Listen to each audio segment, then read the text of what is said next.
Après avoir vu les deux premières parties de l'homéopathie pour guérir, nous allons maintenant aborder la troisième partie, la méthode qui permet de mettre en relation le médicament homéopathique qui guérit avec le malade à guérir. Nous allons commencer par la fin.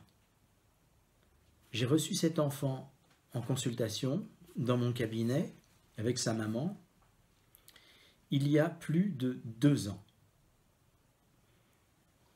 Il toussait depuis des mois, rien n'y faisait. Ça a miraculeusement bien agi pour Nate. Ça, alors que j'avais essayé pas mal de traitements allopathiques. Ouais. Et qui ne marchaient pas. Et puis quand je l'ai ramené chez vous, au bout de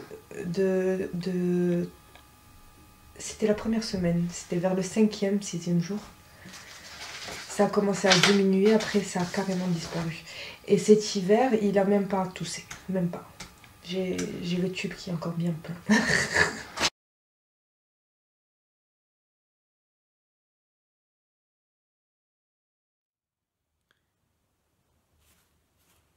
Qu'est-ce que la cochenille, parasite du cactus? C'est un insecte. La particularité est la suivante. Seuls les mâles, quand ils deviennent adultes, sont ailés, et les femelles sont adhérentes à la feuille de cactus. Les mâles vont se coller à la femelle, et la femelle va sécréter un miella entouré d'un cocon. Et ce miella a été utilisé depuis l'Antiquité comme un pigment. Ce miella est devenu le pigment rouge carmin. Il était utilisé par les Aztèques et les Incas pour colorer les pyramides, les habits des rois, et au moment de la conquête par les Espagnols, ce pigment a été ramené en Europe et il a été utilisé pour être ce que nous connaissons sous le nom de rouge carmin. Ce rouge carmin est devenu le colorant E120 et E124. Il était utilisé pour colorer les uniformes de l'armée anglaise, de l'armée française. Il est toujours utilisé pour le tarama, les bonbons. C'est donc une substance tout à fait particulière.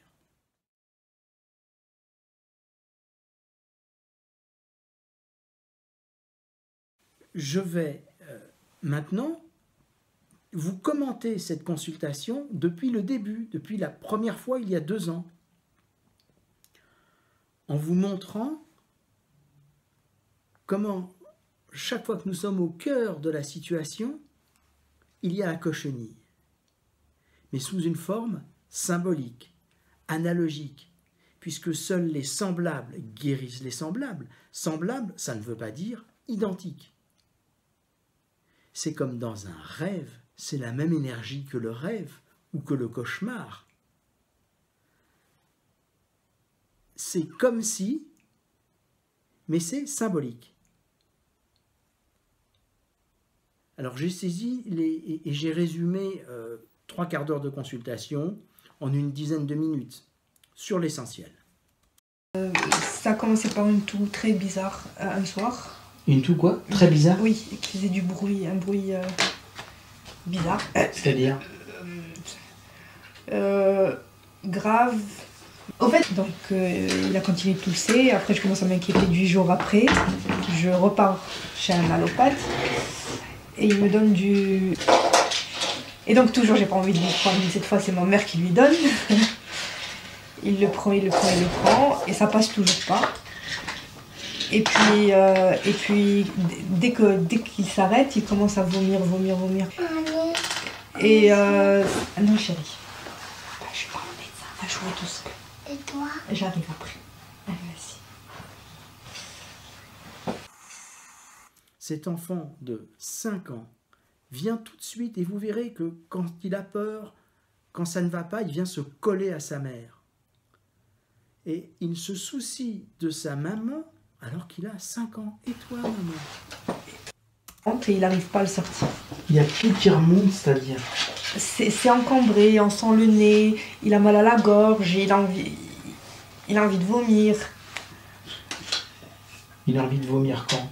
Le soir. Il se réveille aïe, en pleurant, Il se réveille en pleurant, mais pourquoi? Il dit qu'il a mal. Qu'il a mal où? La gorge, la bouche, il dit pas exactement, mais il fait comme ça avec les mains. Et il fait ça. C'est-à-dire quoi, il fait ça? Il y a quelque chose qui le gêne à ce niveau. Il avale, je sais pas. Voilà. Beaucoup de pression. Regardez bien, sentez bien les gestes de la maman qui vit la même chose, qui vit cette même maladie, ces mêmes glaires, qui l'étouffent, comme sa propre mère a été étouffée. Donc c'est une histoire familiale, c'est une histoire animale, c'est une histoire qui se rejoue de mère en fils. Et vous allez comprendre. Alors, c'est pour ça qu'elle décrit très bien ce qui se passe chez son fils, parce qu'elle vit la même chose. Il y a une espèce de fusion, confusion, et nous verrons tout à l'heure pourquoi. Et ça passe toujours pas. Et ça s'intensifie le soir. Ça s'intensifie le soir? Oui. Quoi? La toux. Le soir, vers quelle heure? Alors disons 2 heures après le sommeil. Alors vers quelle heure? Disons 10 heures, minuit, 1 heure.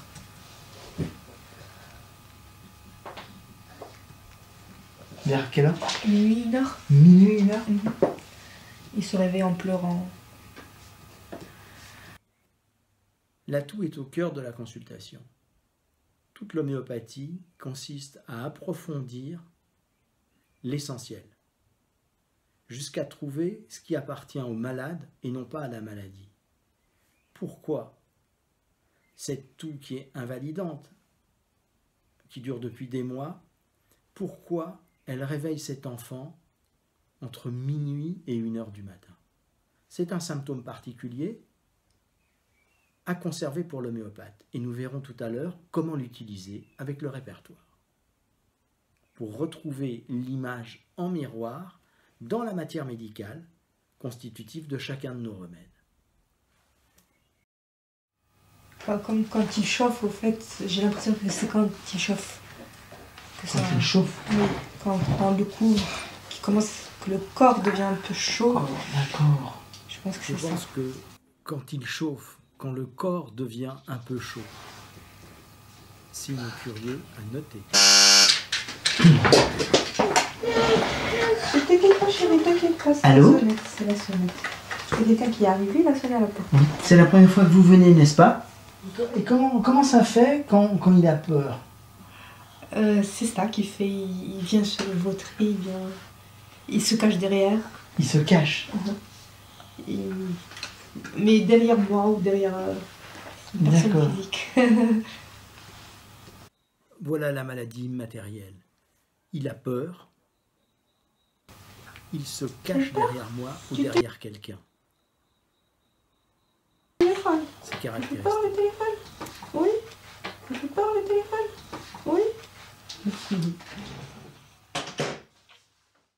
Et avant-hier, je lui dis, tu tousses beaucoup, on va mettre médicaments encore. Il me dit, non, je veux bonbons médicaments. C'est là que j'ai pensé à vous. Comment va-t-il? Il va mieux. Qu'est-ce qui vous fait dire qu'il va mieux? Et il tousse plus. Ah, super. Il tousse plus du tout. Comment c'était avant le traitement homéopathique? C'était une toux qui voulait pas disparaître et qui allait en augmentant. D'accord. Vous lui avez donné uniquement ça ou il y a eu autre chose? Non. Mais... Uniquement ça. Oui, parce que j'avais tout donné avant.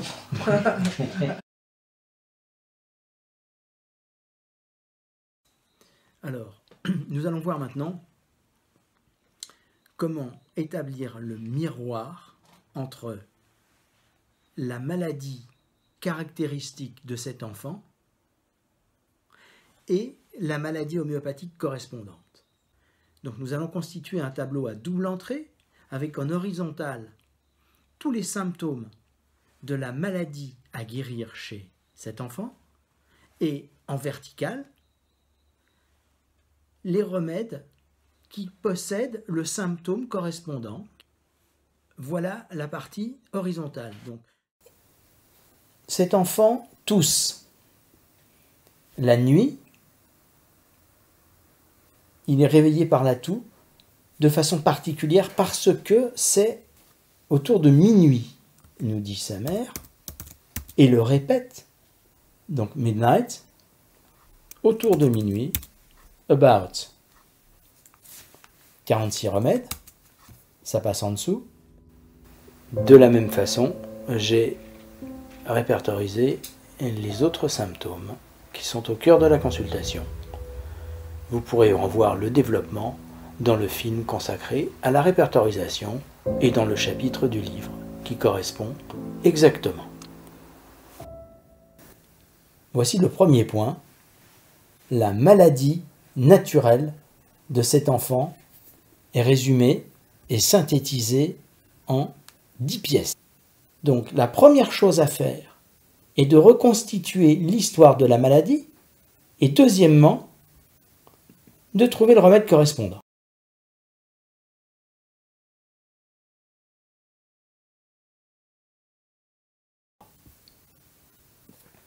Quelle est cette maladie familiale qui donne une toux tenace avec quelque chose qui colle au fond de la gorge, qui réveille l'enfant plutôt la nuit, en particulier autour de minuit, 1 heure du matin.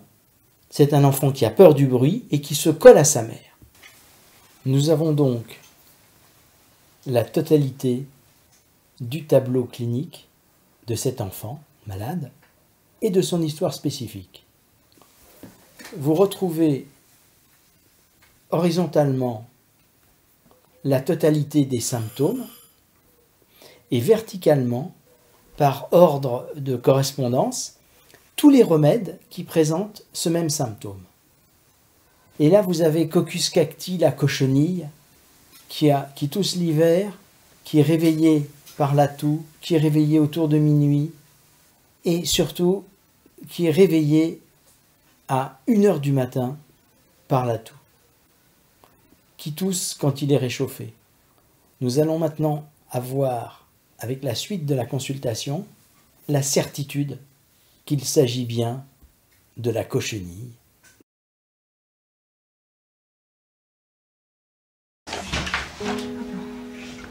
Comment tu vas, Neil? Ça va bien. Ça va bien? Ouais. Ça, c'est les mouches, j'ai fait ça et rentré. Et après, on est vomi, le mouche est venu. Le mouche est venu? Ouais. C'est quoi le mouche? Explique. C'est le mouche. Le mouche, et il fait balle. Le mouche, il fait mal? Non, il fait balle. Il fait les belles. Ah, le bal, le miel. Le miel, c'est en turc. Mais les mouches, elles font pas de miel. La mouche, elle fait le bal. Ouais. Ouais, le bal, c'est le miel en turc. Ah oui, c'est ça. Comment il sait ça?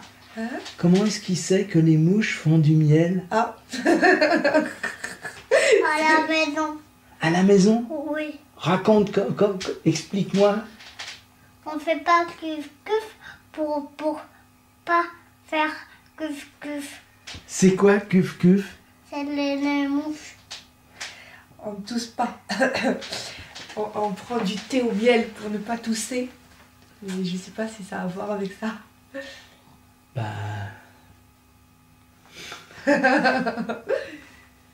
C'est ça? Oui, c'est ça. D'accord, si tu le dis.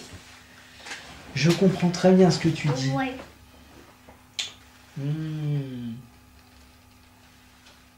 Dans les papillons. Et voilà, avec des ailes. Oui. T'en as vu, toi? Oui. Oh, comment ils étaient? Ils étaient roses. Tu peux me le dessiner? Oui. Comme un papillon.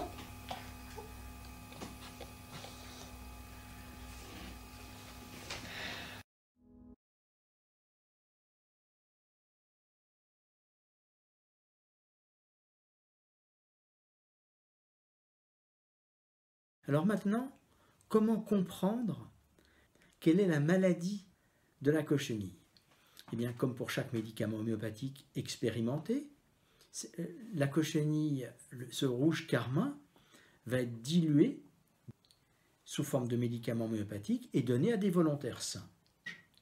Alors qu'ils ne savent pas ce qu'ils prennent, ils vont décrire la sensation d'avoir l'impression que le corps colle à un sac en laine qui est exactement le problème du parasitisme de la cochenille.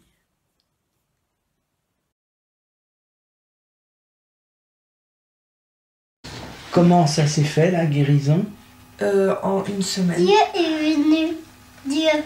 Dieu est venu? Oui. Oh, comment il était, Dieu? Et Dieu est en haut. Il est en haut, oui. Oui. Et comment c'était quand il est venu? Et quand on est venu, Oui. il a cherché les mouches. Et qu'est-ce qu'il a fait avec les mouches?